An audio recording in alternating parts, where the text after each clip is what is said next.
बिस्मिल्लाहिर्रहमानिर्रहीम। आइए ओम का कानून पढ़ते हैं। ओम का कानून बरक़ी सर्किट में बुनियादी हैसियत रखता है, जिसमें हम वोल्टेज, करंट और मुज़ाहिमत का मुताला करेंगे। आइए सबसे पहले एक आसान और सादा से सर्किट के ज़रिए समझते हैं। ये बरक़ी सेल है या बरक़ी बैटरी है, जिसकी वोल्टेज 1.5 वोल्ट है, और ये छोटा सा बल्ब है। इस बल्ब को हम तार के ज़रिए बैटरी से जोड़ देते हैं। बल्ब में से करंट गुजरना शुरू हो जाएगा। ये फिलामेंट है बल्ब का। जो ही करंट गुजरेगा बल्ब जलना शुरू हो जाएगा। बैटरी ने वोल्टेज दी, तारों में से करंट गया, बल्ब ने मुज़ाहिमत पैदा की, जिसकी वजह से ये जलना शुरू हो गया। इस सर्किट में 3 चीज़ें इस्तेमाल हुई हैं। पहली वोल्टेज, जिसको V से ज़ाहिर किया गया है और इसकी इकाई वोल्ट्स है। 1.5 वोल्ट है इस बरक़ी सेल की वोल्टेज, यानी इलेक्ट्रॉनों को धक्का देने की ताकत। वोल्टेज इलेक्ट्रॉनों को धक्का देने की ताकत होती है। इसे बरक़ी दबाव भी कहते हैं वोल्टेज को, क्योंकि इलेक्ट्रॉनों को दबाव मिलता है जिससे वो तार में बहते हैं। तो ये V बराबर 1.5 वोल्ट है इस बरक़ी सेल की इलेक्ट्रॉनों को धक्का देने की ताकत। वोल्ट इकाई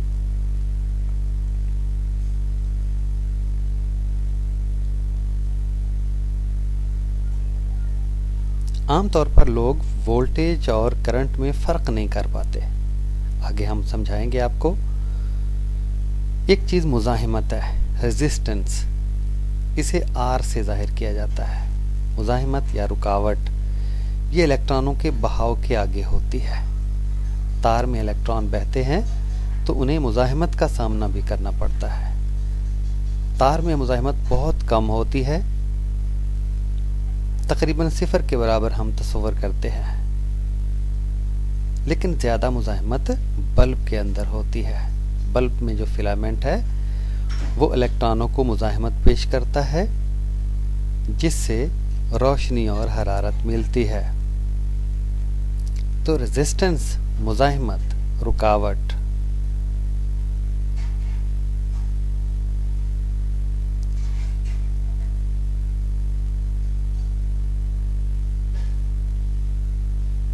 इसे ओहम के ज़रिए ज़ाहिर किया जाता है। इसकी इकाई ओहम है। ये साइंसदान के नाम से रखी गई है, और इसे ओमेगा से ज़ाहिर किया जाता है। ओमेगा यूनानी ज़बान का लफ्ज़ है। ओमेगा क्या चीज़ है? इकाई है मुज़ाहिमत की। हम आम तौर पर कहते हैं R बराबर 6 ओहम और R बराबर 1000 ओहम। इसी तरह मुज़ाहिमत की कीमतें होती हैं। इसके बाद तीसरी चीज़ आती है करंट, बरक़ी रॉ। इसे I से ज़ाहिर किया जाता है। जितने भी हम सर्किट पढ़ेंगे उनमें करंट को I से ही ज़ाहिर किया जाएगा, और इसकी इकाई एम्पियर है। आमतौर पर एम्प्स लिखा जाता है। एम्पियर ये करंट की काफ़ी बड़ी इकाई है। इसका नाम भी साइंसदान के नाम से रखा गया है, एम्पियर। फ्रांसीसी साइंसदान, उसी के नाम से करंट की इकाई एम्पियर रखी गई। आमतौर पर हम लिखते हैं I बराबर 5 एम्पियर, I बराबर 20 ampere. A ampere, I current को ज़ाहिर करता है।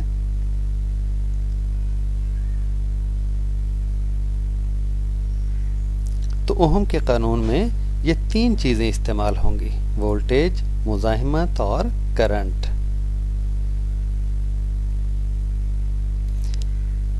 ये है ओहम का कानून। ओहम के कानून की मसावात है V बराबर आई आर।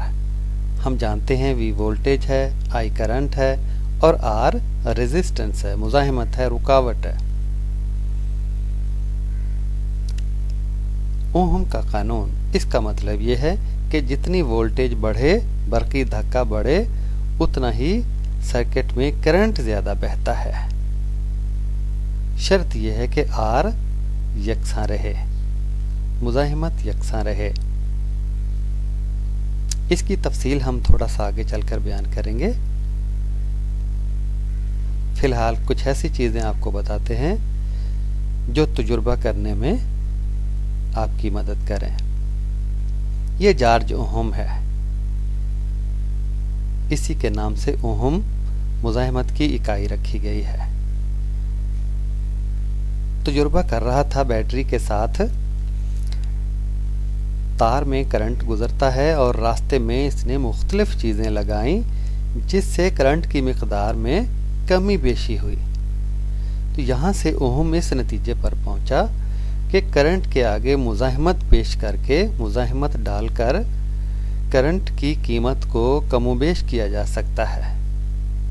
सर्किट में कहीं करंट ज़्यादा ज़रूरत है और कहीं करंट की कम ज़रूरत है, तो इस ज़रूरत के तहत मुज़ाहिमत को आगे रखा जाता है जिससे हम अपनी मर्ज़ी से करंट की कीमत जो है वो ले सकते हैं। ओहम के कानून की कुछ और बातें आपको बताते हैं। V बराबर आई आर। R को दोनों तरफ से तकसीम कर दिया, दाएं तरफ वाला R कट गया। I बराबर V बटे R। इसको हम अलग से भी लिख सकते हैं, I बराबर V बटे R। ये ओहम के कानून की एक दूसरी सूरत है जो ओहम की मसावात से ही हमने निकाली है। इसका मतलब क्या है? I बराबर V बटे R। R मुज़ाहिमत वोल्टेज से तकसीम हो रही है, I करंट, V वोल्टेज और R रेजिस्टेंस, मुज़ाहिमत। इसका मतलब ये है कि वोल्टेज की कोई भी कीमत है हमारे पास, जब मुज़ाहिमत ज़्यादा होगी तो वोल्टेज की उस कीमत से हम तकसीम कर देंगे मुज़ाहिमत को। मुज़ाहिमत ज़्यादा होगी तो करंट की कीमत कम हो जाएगी, क्योंकि V एक बड़ी रकम से तकसीम हो जाएगा। मुज़ाहिमत कम होगी तो करंट की कीमत ज़्यादा हो जाएगी, क्योंकि R की कीमत कम है जो तकसीम हो रही है। कम रकम से तकसीम करें किसी चीज़ को तो जवाब ज़्यादा आता है, ज़्यादा रकम से तकसीम करें तो जवाब कम आता है। मुज़ाहिमत ज़्यादा होगी तो करंट कम होगा, मुज़ाहिमत कम होगी तो करंट ज़्यादा होगा। ये सीधी सादी बात है। करंट के आगे रुकावट ज़्यादा होगी तो करंट को गुजरने का रास्ता कम मिलेगा, कम आगे गुजरेगा। ये बिल्कुल सादा सी बात है। तो ओहम के कानून में ये बात बुनियादी हैसियत की हामिल है कि हम इन तीनों चीज़ों का ताल्लुक़ बाहमी तौर पर जान सकें, वोल्टेज का, करंट का और मुज़ाहिमत का। वोल्टेज किस तरह करंट पर असरअंदाज होती है और मुज़ाहिमत किस तरह करंट पर असरअंदाज होती है, और तीनों का आपस में क्या ताल्लुक़ है। आगे चलकर हम इसकी थोड़ी सी वजाहत मज़ीद करेंगे और फिर आपको तजुर्बा करवाएंगे ओहम के कानून का।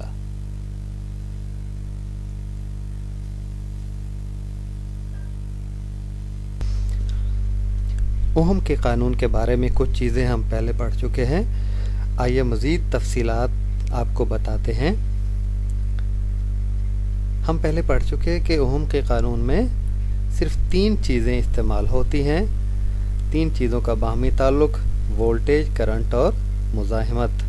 ये तार का छोटा सा टुकड़ा है जिसमें इलेक्ट्रॉन बहते हुए दिखाए गए हैं। जॉर्ज ओहम ने 18वीं सदी के आखिर में कुछ तजुर्बात किए। उसके मुताबिक मुख्तलिफ मटेरियल की चीज़ें मुख्तलिफ मुज़ाहिमत पेश करती हैं करंट के आगे। इस तार को जब बैटरी के साथ जोड़ दिया जाता है तो बैटरी इन इलेक्ट्रॉनों को धक्का देती है, इन पर दबाव डालती है, तो इसमें से इलेक्ट्रॉनों का बहाव शुरू हो जाता है, यानी करंट बहना शुरू हो जाता है। तो करंट और वोल्टेज का क्या ताल्लुक़ है? इसी ताल्लुक़ को ओहम का कानून कहते हैं। Current is proportional to the voltage. Current रास्त मुतनासिब है वोल्टेज के, यानी वोल्टेज बढ़ेगी तो करंट बढ़ेगा। I is directly proportional to V। I रास्त मुतनासिब है V के। I करंट और V वोल्टेज। I कम होगा जबकि V कम होगा, I ज़्यादा होगा जबकि V की कीमत ज़्यादा होगी।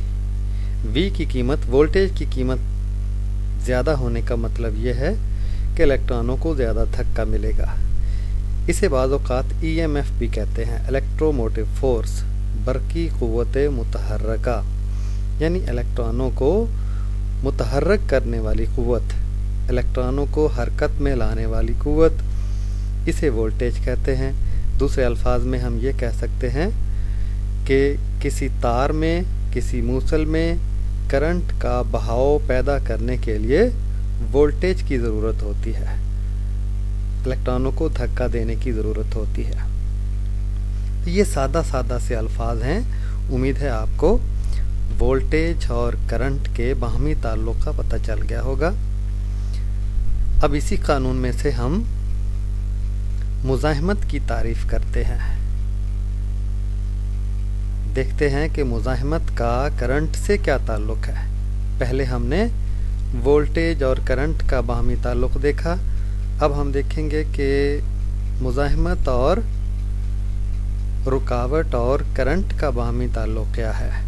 ये तो बात बड़ी वाज़ेह सी है कि इलेक्ट्रॉनों के बहाव के आगे मुज़ाहिमत डाल दी जाए तो उनका बहाव कम हो जाता है, यानी करंट कम हो जाएगा। मुज़ाहिमत सामने रखने से करंट की कीमत कम हो जाएगी। इसे हम आसान से लफ्ज़ों में इस तरह से बयान कर सकते हैं। अंग्रेज़ी में हम कहेंगे the current is inversely proportional to the resistance. Current बिलअक्स मुतनासिब है मुज़ाहिमत के। इसका मतलब है मुज़ाहिमत ज़्यादा होगी, बिलअक्स का मतलब उलट होता है, मुज़ाहिमत ज़्यादा होगी तो करंट कम होगा, कम गुजरेगा। मुज़ाहिमत कम होगी तो करंट ज़्यादा गुजरेगा। I is inversely proportional to R। I बिलअक्स मुतनासिब है R के। I कम होगा R अगर ज़्यादा होगा, I ज़्यादा होगा अगर R कम होगा। तो ये दो तरीक़े हैं ओहम के कानून को ज़ाहिर करने के, दो अलग अलग।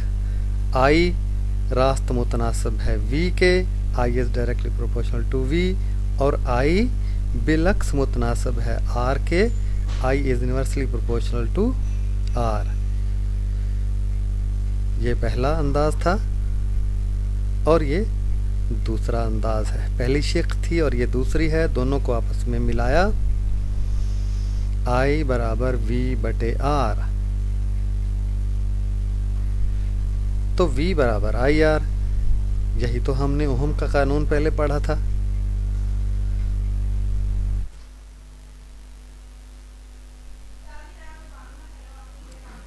I बराबर V बटे R।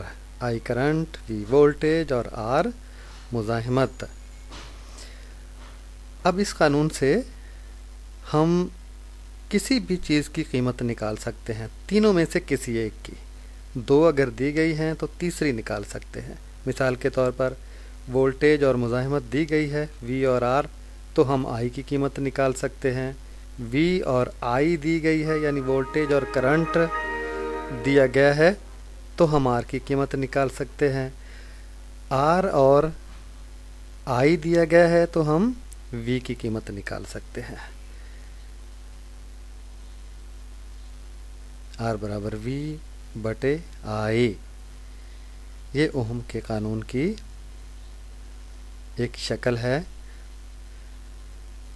V रास्त मुतनासिब है आई के, शर्त ये है कि आर एक जैसी रहे। जब हम तजुर्बा करते हैं तो तजुर्बे के दौरान वी की कीमत हम तब्दील करते जाते हैं, उसके लिहाज से आई की तब्दील होती रहती है, लेकिन शर्त यह है कि पूरे सर्किट की मुज़ाहिमत एक जैसी रहे। ये फार्मूला वी वोल्ट्स में और आई एम्पियर में ज़ाहिर करते हैं। ये इकाइयाँ हैं, वोल्टेज की इकाई वोल्ट और आई करंट की इकाई एम्पियर। अगर 1 वोल्ट को 1 एम्पियर से तकसीम करें तो मुज़ाहिमत 1 ओहम होगी। 1 वोल्ट हमने वोल्टेज मुहैया की है और इसके नतीजे में 1 एम्पियर करंट बना है, तो मुज़ाहिमत 1 ओहम होगी। आइए ओहम के कानून की मदद से हम कुछ सवालात हल करते हैं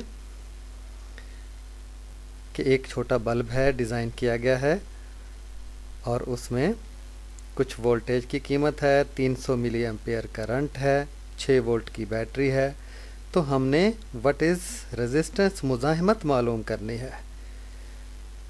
करंट की कीमत है 300 मिली एम्पियर, एम्पियर तो बहुत बड़ी कीमत होती है, और वोल्टेज हमने मुहैया की है 6 वोल्ट। तो आइए मुज़ाहिमत निकालते हैं। आर बराबर वी बटे आई, अभी पढ़ा हमने। वी की कीमत कितनी है? 6 वोल्ट। और आई की कीमत कितनी है? 300 मिली एम्पेयर को एम्पेयर में तब्दील किया, 1000 से तकसीम करके 0.3 एम्पेयर आ गया। ये बराबर आ गया 20 ओहम। 20 ओहम की मुज़ाहिमत होगी। 6 वोल्ट की बैटरी, 300 मिली एम्पेयर करंट होगा, तो उस सर्किट में मुज़ाहिमत कितनी होगी? 20 ओहम। अगला सवाल देखिए, how much current would flow through the bulb, bulb में से कितना करंट बहेगा if it were connected to a 5 volt source, 5 volt की बैटरी से जुड़ा हुआ होगा। करंट मालूम करना है।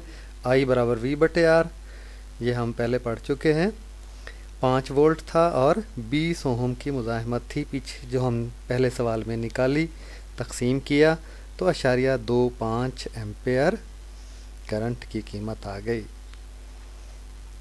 ओहम के कानून की मदद से हम बहुत से सवालात हल कर सकते हैं, जिन सवालात में 2 कीमतें दी गई होती हैं, तो तीसरी कोई भी कीमत हम आसानी से मालूम कर सकते हैं। इसे हम इस तरह से सर्किट को बना सकते हैं। ये बैटरी और ये टेढ़ी मेढ़ी लाइन से मुज़ाहिमत को ज़ाहिर किया जाता है। रेजिस्टेंस आर, ये वोल्टेज वी है, ये आर रेजिस्टेंस है, मुज़ाहिमत है। ये सादा सा सर्किट है। इसमें हम ये मुज़ाहिमत, एक और मुज़ाहिमत का इजाफा भी कर सकते हैं, जो आमतौर पर बल्ब वगैरह छोटा सा साथ लगाया जाता है। सर्किट में हम मर्ज़ी से मुज़ाहिमत जो है वो लगा सकते हैं ज़रूरत के मुताबिक। कि आगे छोटा सा बल्ब, हम अगर आर के आगे छोटा सा बल्ब एक लगा दें, यहाँ पर ये वाला छोटा सा फिलामेंट है, छोटा सा बल्ब है, और इसको अगर आर पीछे ना लगा हुआ हो तो इसको ज़्यादा करंट जाता है, जो कि इसको ख़राब कर सकता है। तो इसको जितने करंट की ज़रूरत है उसको पूरा करने के लिए आर मुज़ाहिमत इस्तेमाल की जाती है। यानी सर्किट में जिस पुर्जे को जितने करंट की ज़रूरत है उतना ही पहुंचाया जाता है, ज़्यादा नहीं। ज़्यादा उसको गर्म करके पिघला सकता है। तो इसी ज़रूरत को मद्देनज़र रखते हुए सर्किट में मुख्तलिफ़ किस्म की मुज़ाहिमतें लगाई जाती हैं।